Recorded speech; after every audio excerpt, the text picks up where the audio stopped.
I got it. Woo!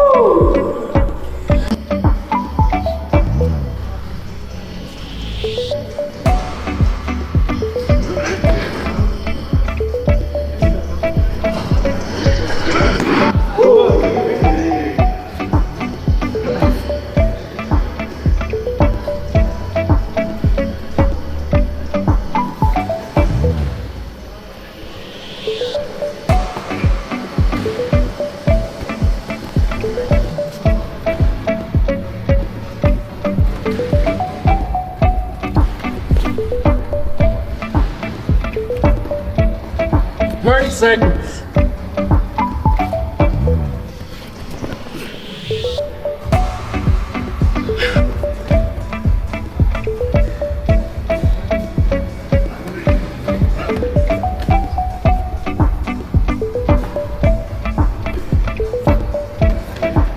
10 seconds. Shoot.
Put himself into that position, not be the boss. Let your coach be the boss, because when you fight, it's a very unpleasant environment. Like, you don't control nothing, you know. There's a lot of stuff that happens. You try to control as much as the things that you can control, but there's a lot of stuff that you do not control.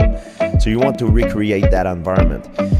But if you're trying to always control everything in your training the way you want, and not let your coaches do that for you to put you in hell, that's a problem, because it's not reality. You need to prepare yourself for something that resembles as much as you can what you're gonna be put into. As the countdown to the long-awaited rematch between Conor McGregor and Max Holloway gathered momentum, the MMA world became consumed with one question. Could the former two-division UFC champion truly return to his dominant best after years away from elite competition? While fans focused on the upcoming showdown, legendary voices from across combat sports began offering fascinating insights into what separates great fighters from true champions. One of the most important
Wah, bang, and roll. And hook. Yeah. So say if you move, throw right. Bam, bam, wah, bam. Yeah.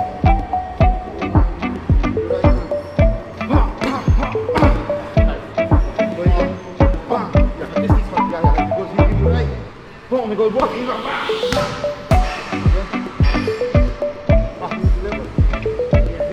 What you do, you see the point. You understand me? You see how it goes. That's why I'm moving.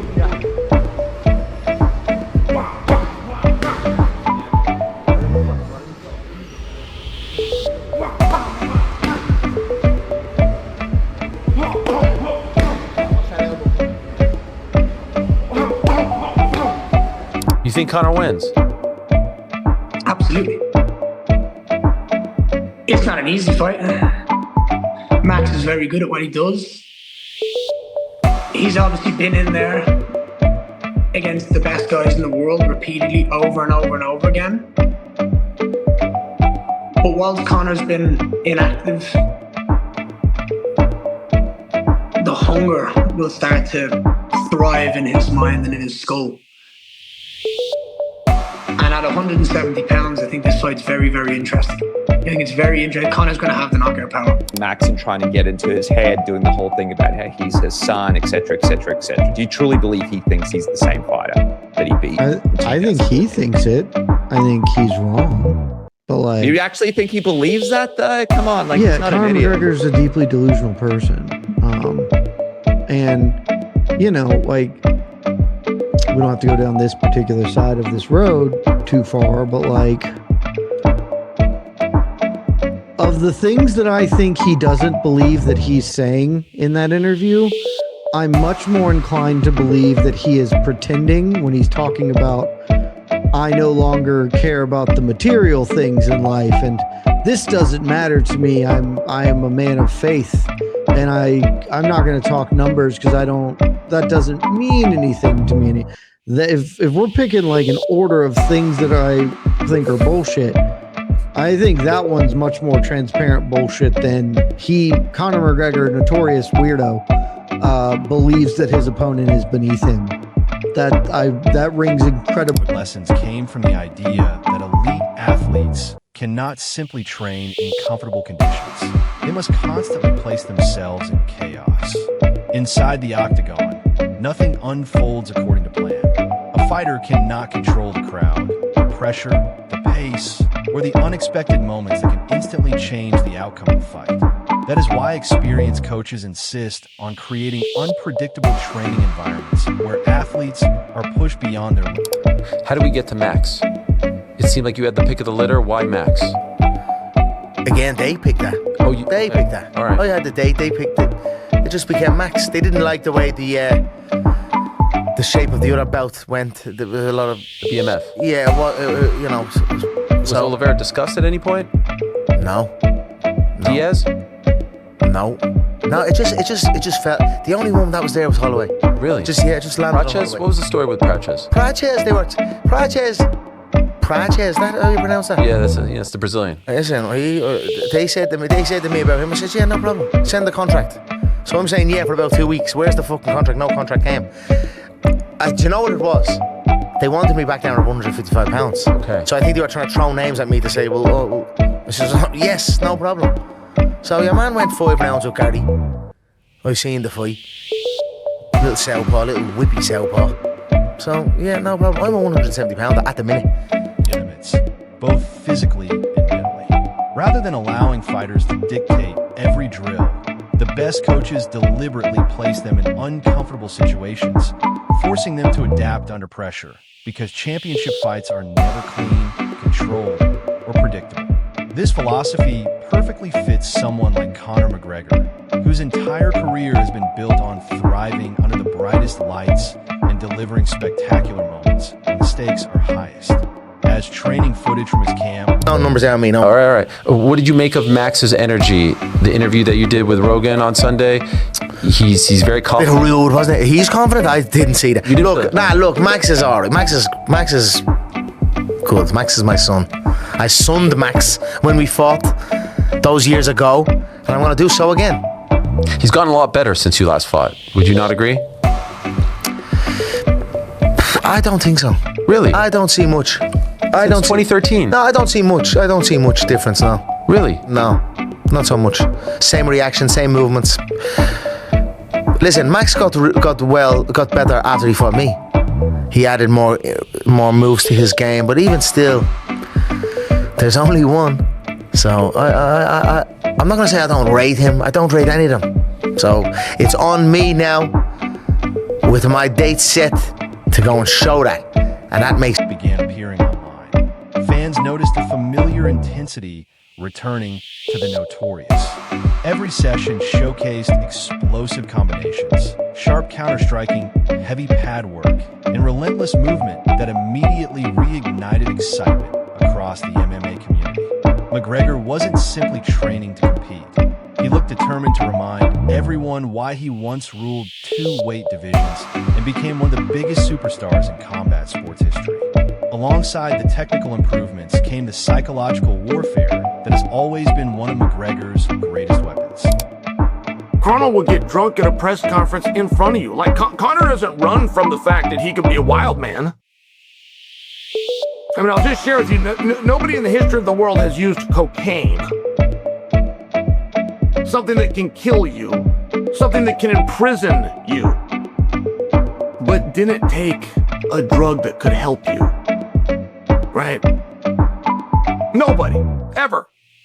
I remember when Jones got hit with this. I remember talking to Rashad about it. Jones got hit with cocaine. I said, Rashad, he's on steroids. Rashad said, man, I don't think so. You know, how can you say that about John? I said, Rashad, he got caught taking an illegal substance that could have overdosed him. Why would he not take something that would help him? And I just remember, but I remember Rashad going like, he didn't have an answer. Like, yeah, you made a good point. Through interviews, social media posts, and intense training clips, he continuously sent messages aimed directly at Max Holloway, making it clear that he intended to dominate once again. Many fans questioned whether this version of McGregor represented the genuine return of the ruthless competitor who conquered the UFC, or whether it was another carefully crafted mind game designed to create doubt inside Holloway's camp. Regardless of the answer, one thing became impossible to ignore. McGregor was determined to convince the world he remained a dangerous force. I offer you that with Conor because as an athlete, you would rather be branded a drunk, or you would rather be branded a cocaine user, than you would want to be said that somebody tried to cheat the sport. That is a huge insult. That somebody that did not do that would not want attached to them, and frankly wouldn't deserve to. And performance-enhancing drug has always been a tough one for me. I got asked about that in front of a commission. Sheila, have you ever taken a performance-enhancing drug? And under oath, I told the commission, I have never taken anything in my life that I didn't have a reasonable expectation would enhance my performance. Capable of shocking everyone. While opinions remained divided, several respected fighters began making their own predictions. Rising UFC contender Ian Machado Gary expressed confidence that McGregor still possessed the tools necessary to defeat Holloway. Although he openly acknowledged Holloway's incredible resume, championship experience, and relentless pace against elite opponents, Gary argued that years away from competition could actually fuel McGregor's hunger. You think Conor wins? Absolutely. It's not an easy fight. Max is very good at what he does. He's obviously been in there against the best guys in the world repeatedly over and over and over again. But whilst Conor's been inactive, the hunger will start to thrive in his mind and in his skull. And at 170 pounds, I think this fight's very, very interesting. I think it's very interesting. Conor's going to have the knockout power.